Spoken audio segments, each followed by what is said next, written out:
Bienvenue sur la suite du projet. Ici, nous allons créer un DAO, Data Access Object, qui sera entre le repository et le service. Donc, ce qui nous amène ici à supprimer le DAO qui est au préalable ici. Donc, je note que pour certains projets, nous pouvons utiliser un DAO dans le domaine, mais pour ce projet-ci, nous allons utiliser le DAO dans le repository.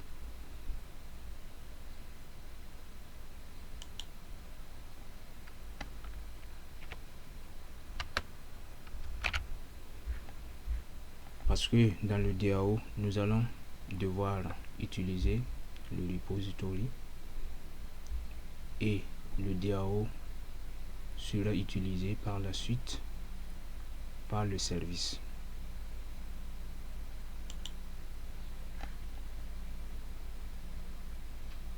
Donc ici nous allons créer user DAO, une classe user DAO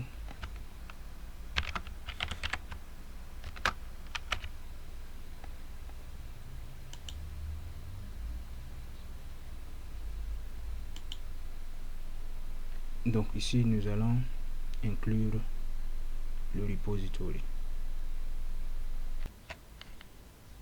Nous allons utiliser la notation qui permet de dire que la classe est un DAO, Data Access Object. Donc c'est la notation at repository. Donc nous allons importer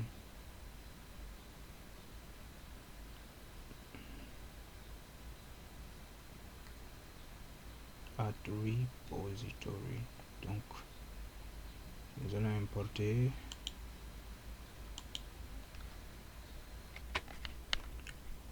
maintenant nous allons utiliser un design pattern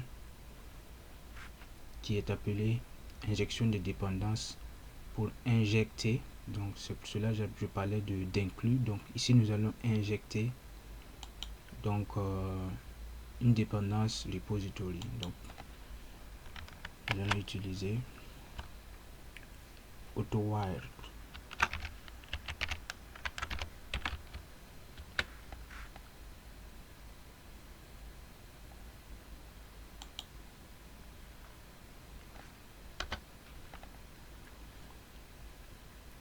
Donc le nom du repository.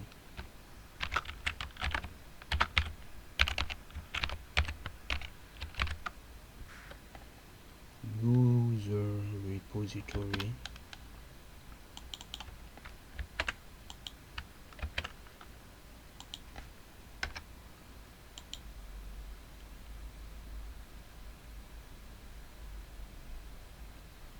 Donc nous allons importer AutoWire.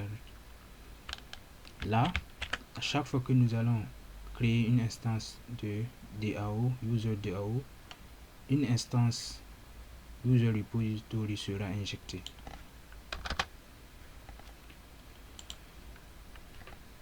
Maintenant, nous allons utiliser des méthodes ici pour permettre l'accès aux données.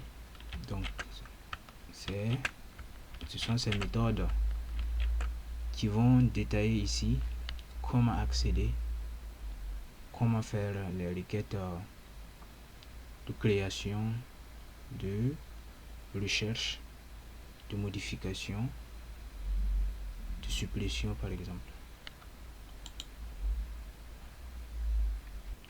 Donc nous allons avoir une méthode qui va enregistrer l'utilisateur.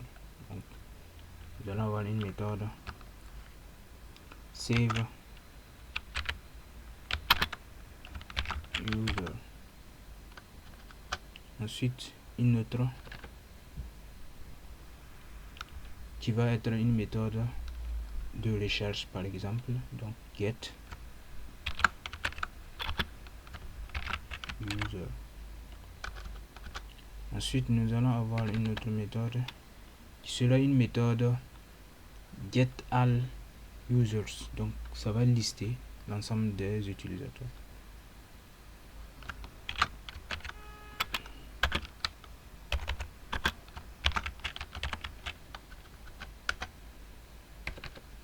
Ensuite, nous allons avoir une autre méthode qui va permettre de mettre à jour un utilisateur.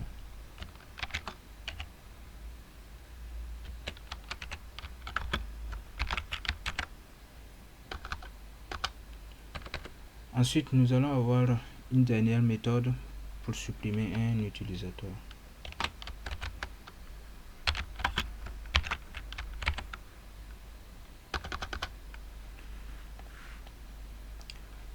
Et voilà. Donc, la méthode qui va permettre d'enregistrer un utilisateur aura pour type de retour un utilisateur. Donc, si l'enregistrement est effectué, donc on va retourner l'utilisateur qui a été enregistré.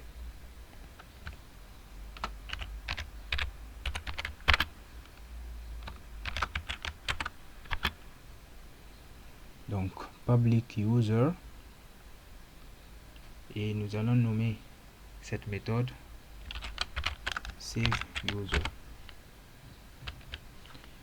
qui va prendre en paramètre user.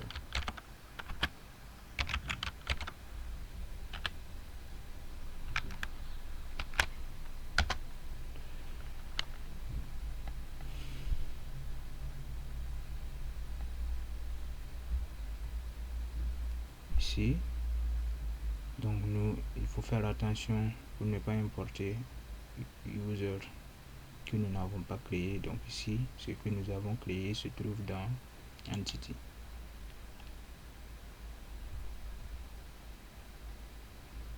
Donc nous allons terminer la méthode. Ici, la méthode doit retourner user. Donc nous allons utiliser user repository.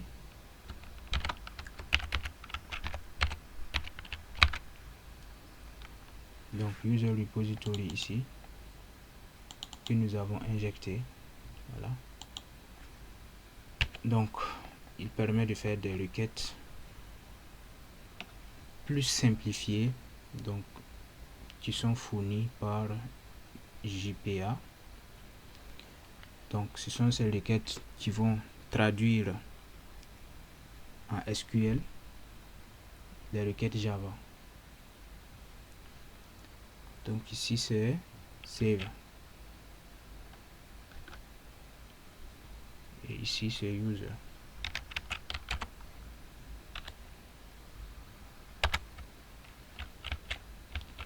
Là, l'utilisateur sera enregistré comme ça. Ensuite, nous avons la méthode. Toutes ces méthodes sont publiques. Donc, cette méthode, c'est getUserById. Donc, c'est bel et bien une méthode qui va retourner user aussi.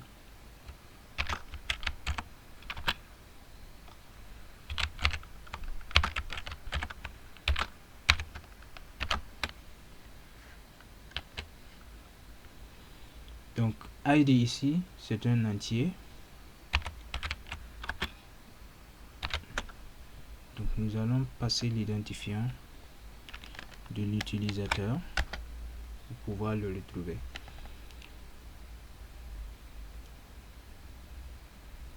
Donc, nous allons utiliser ici optional.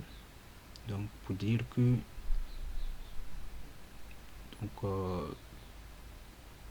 l'utilisateur peut ne pas être retrouvé. Donc, ça va être optional. Alt 60. Donc, nous allons passer user. Donc, ici, ça va être une variable nommée optional. valeur de retour peut être nulle par exemple. Donc ici nous allons importer Java utile. Donc ensuite ce que nous allons faire, donc c'est utiliser encore le repository, user repository, et il y a une méthode find by id et nous allons passer l'identifiant.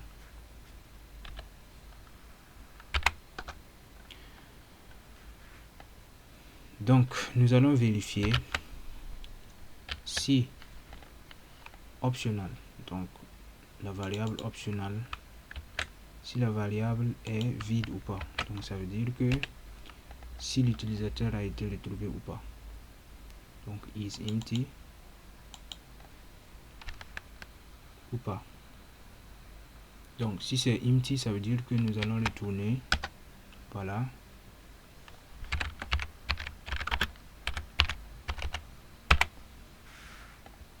null.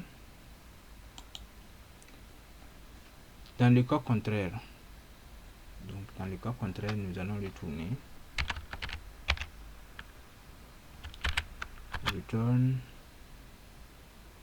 optional. Donc, ouais.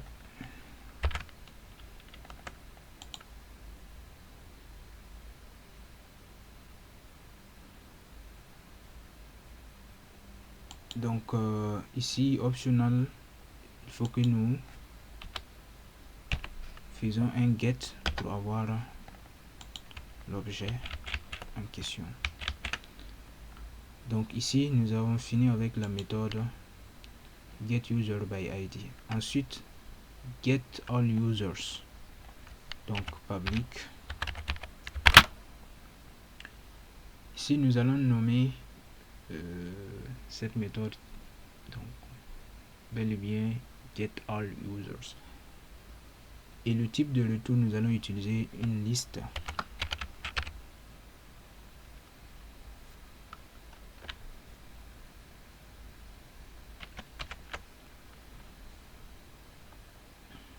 Donc liste ici est préférable par rapport à ArrayList, donc parce que liste ici est une interface. Donc après nous pourrons retourner un ArrayList en fonction de la requête. Donc mieux vaut utiliser liste. Donc ici nous allons passer user, une liste d'utilisateurs. Nous allons nommer getAllUsers.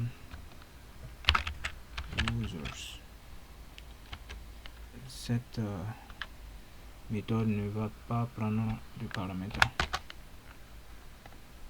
Donc ici nous allons importer java.util liste. Cette méthode sera courte, donc nous allons retourner simplement repository, donc user repository point find all. Donc c'est simplement, nous allons le prendre ici.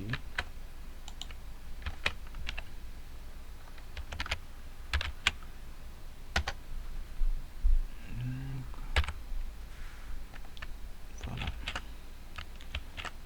Ensuite, la mise à jour d'un utilisateur.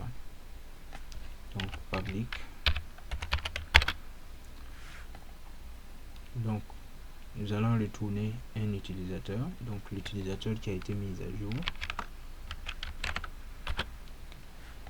et le nom de la méthode c'est bel et bien update user.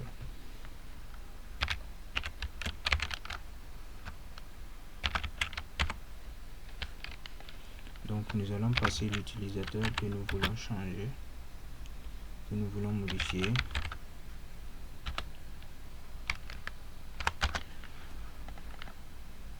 Donc ensuite nous allons procéder à la modification de l'utilisateur.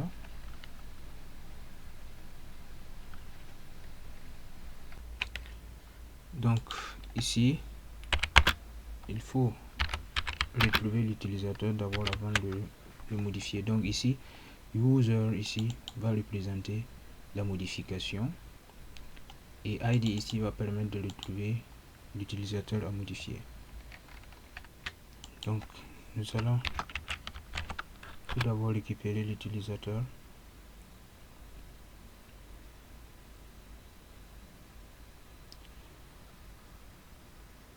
Donc user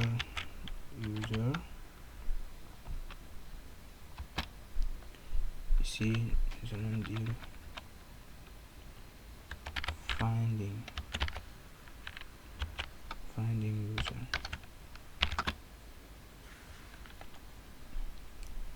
Donc, pour utiliser la méthode déjà créée pour cet effet et nous passons l'identifiant. Donc maintenant nous allons vérifier si l'utilisateur a été retrouvé.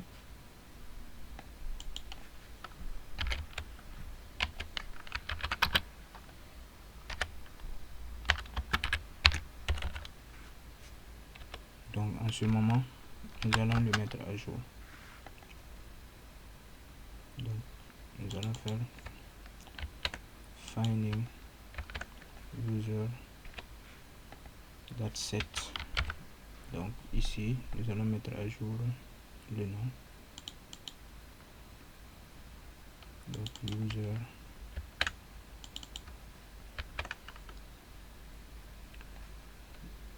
.getName.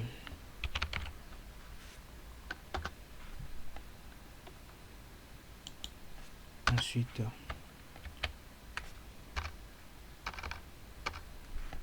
finding user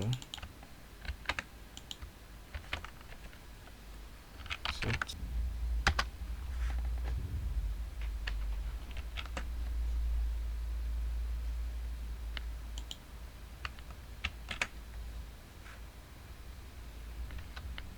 Donc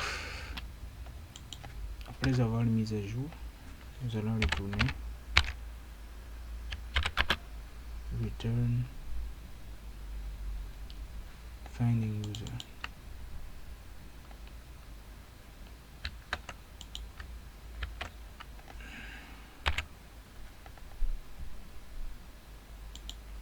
Donc dans le cas contraire nous allons retourner. Donc si l'utilisateur n'a pas été trouvé, donc si finding user égale null, nous allons tout simplement retourner null.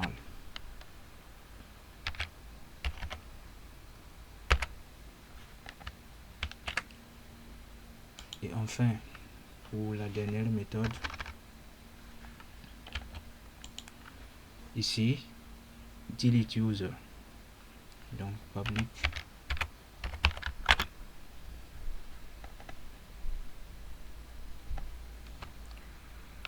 ici nous allons retourner un booléen, donc pour dire que l'utilisateur a été bel et bien supprimé.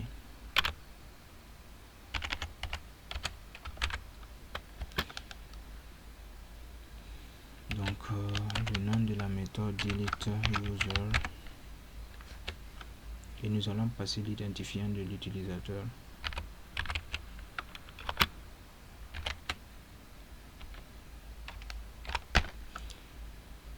Donc tout d'abord il faut retrouver l'utilisateur avant de procéder à sa suppression. Donc ici nous pouvons utiliser find by et ensuite procéder à la suppression. Pour ce faire, nous allons utiliser la méthode find by ou bien get user by id. Donc c'est la méthode déjà créée en haut, get user by id. Donc nous allons tout simplement amener la méthode ici. Donc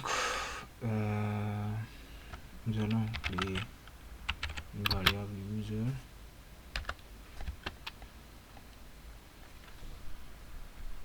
Ici, nous allons nommer user, c'est une variable locale. User égale getUserById et nous allons vérifier if user différent de nul.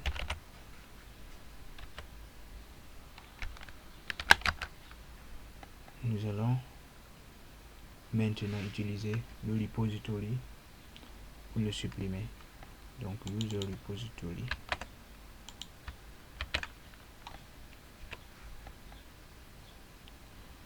point, la méthode qui permet de supprimer, c'est la méthode delete.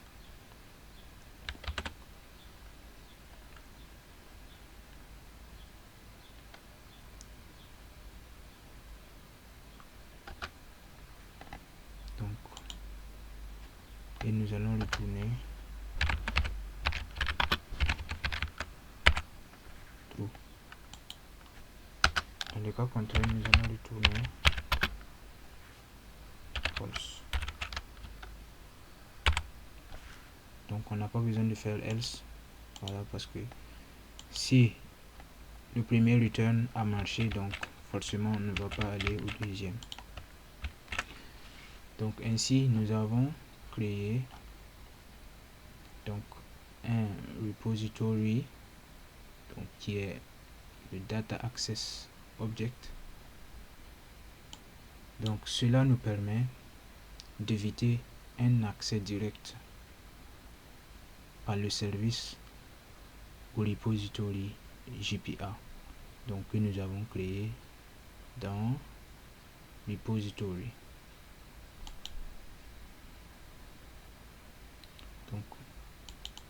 Donc ça va éviter d'accéder directement à ça et plutôt utiliser ce repository qui est le DAO.